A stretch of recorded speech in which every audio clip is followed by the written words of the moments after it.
Selamat siang, Miss Eki dan teman-teman. Perkenalkan, nama saya Graciela Revita dari kelas 101, absen 12. Dalam video ini, saya akan menjelaskan mengenai materi bab 2, yaitu Undang-Undang Dasar, poin A sampai poin C. Yang pertama adalah UUD 1945 sebagai konstitusi bangsa Indonesia. Istilah konstitusi diambil dari bahasa Inggris, yaitu Constitution.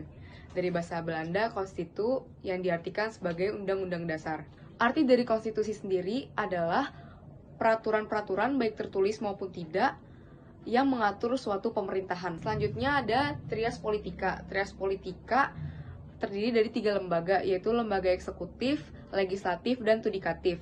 Lembaga eksekutif terdiri dari presiden, wakil presiden, dan menteri. Lembaga legislatif terdiri dari MPR, DPR, dan DPD.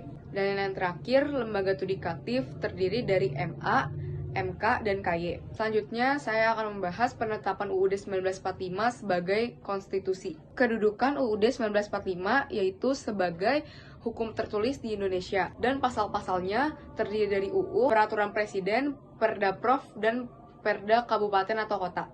UUD 1945 juga terdiri dari 4 amandemen.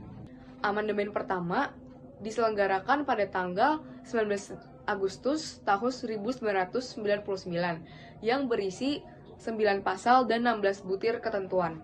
Lalu amandemen kedua diselenggarakan pada tanggal 18 Agustus tahun 2000 yang berisi 25 pasal dan 56 butir ketentuan. Lalu amandemen ketiga diselenggarakan pada tanggal 9 November tahun 2001 yang berisi 23 pasal dan 68 butir ketentuan.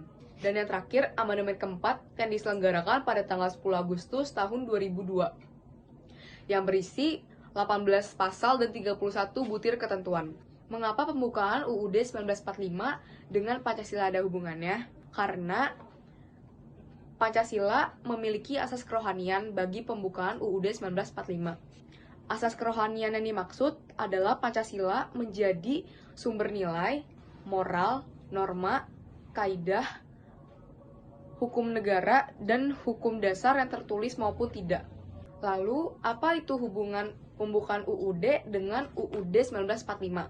Pasal-pasal yang ada di dalam UUD 1945 merupakan penjabaran dari semua pokok pikiran yang ada dalam pembukaan UUD 1945. Pembukaan UUD 1945 dengan UUD 1945 merupakan satu kesatuan yang tidak bisa dipisahkan.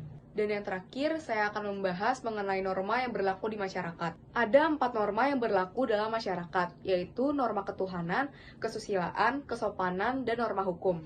Yang pertama adalah norma agama. Norma agama adalah perintah dan larangan dari Tuhan Yang Maha Esa.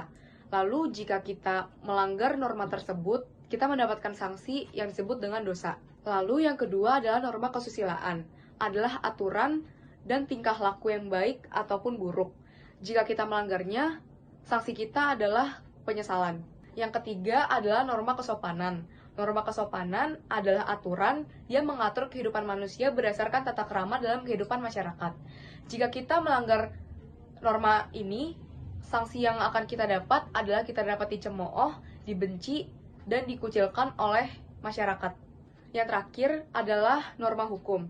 Norma hukum adalah aturan yang dibuat sendiri oleh lembaga yang berwenang. Jika kita melanggar norma hukum, sanksi yang kita dapat adalah kita dapat dipenjara, hukuman mati, ataupun denda. Selanjutnya, saya akan membahas 5 alasan pentingnya norma di dalam kehidupan kita. Alasan yang pertama adalah norma berisi aturan dalam kehidupan masyarakat. Yang kedua, norma menjadi pedoman kehidupan. Yang ketiga, norma menciptakan keamanan dan ketertiban dalam masyarakat. Yang keempat, norma menjamin adanya ketertiban dalam masyarakat. Dan yang terakhir, norma membentuk manusia menjadi berakhlak baik. Sekian penjelasan dari saya mengenai bab 2 ini. Mohon maaf jika ada salah kata. Terima kasih.